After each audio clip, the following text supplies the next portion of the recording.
Hello and welcome once more to Red Gaming Tech for yet more of your daily gaming news with myself, Amata. Today is still the 3rd of December and I have a little bit of a discussion piece regarding the Vita TV, as Sony Computer Entertainment boss Andrew House has had a little bit of a discussion on this particular topic after the Vita TV got off to a little bit of a slow start in Japan, but supposedly this has not put Sony off releasing the device in the West.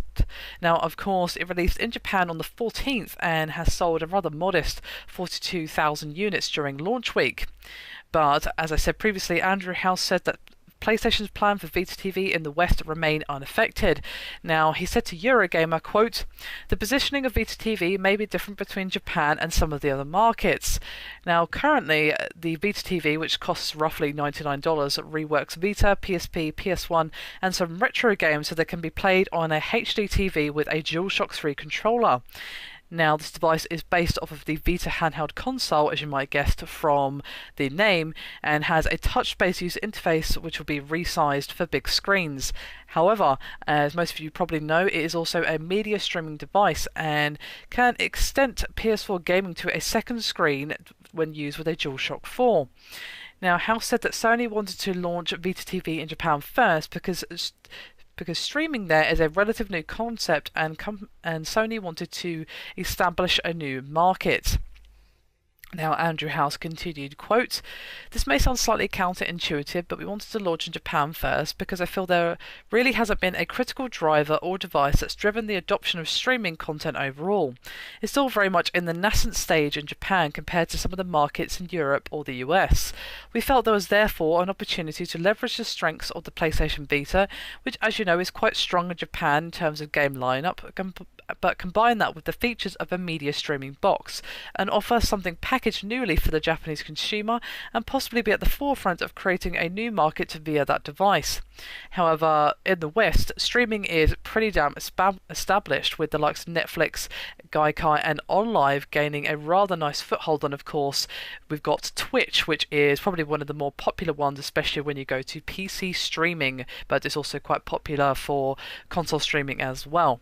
Now, Andrew House did continue, quote, "It's a very different landscape when you look at the US and Europe. A much greater establishment of streaming video services, a much greater understanding of what that concept is all about. So we see strong market potential elsewhere in the world, but it will be a different road to market for the US and Europe than has been the case in Japan." Now, in Japan, Sony is actually selling a value pack that is bundling a Vita TV, a DualShock 3 and 8GB memory card, as well as 3 months of PlayStation Plus subscription for $150.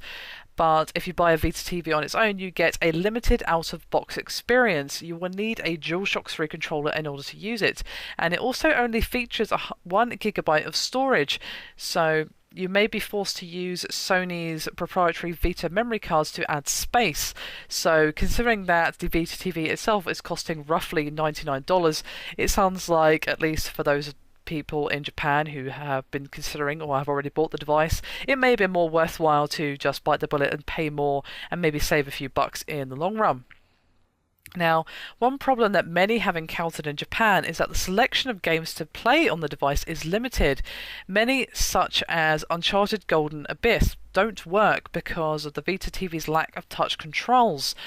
Now, Sony may be waiting for their studios to add Vita TV compatibility to their games before launching Vita TV in the West, but what's also quite likely is that it might be waiting for the Gaikai game streaming service to launch before releasing it in the US. Now, of course, as I discussed previously, Gaikai is supposedly due out in North America in 2014 and is rumoured for release in Europe in early 2015. So it seems like it may be a while there before we get to see the PS Vita over here.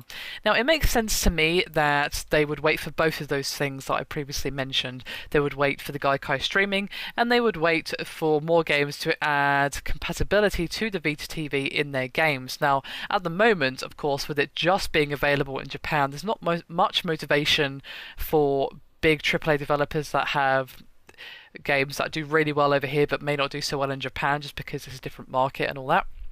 There's not much reason for them to add compatibility for it at the moment because, well, no one over here has the device and won't be getting their hands on it for quite some time.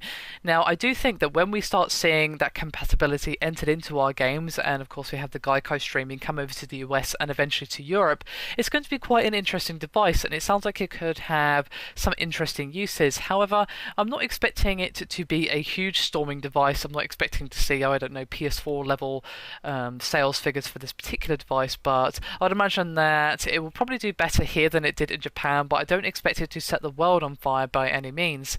However, I would be curious to hear your thoughts and speculations on what you think of the Vita TV and how well it's going to do in the West when it finally releases here. Anyway, that is me done for this video. Hope you've enjoyed it. Thank you very much for watching, and I'll see you next time.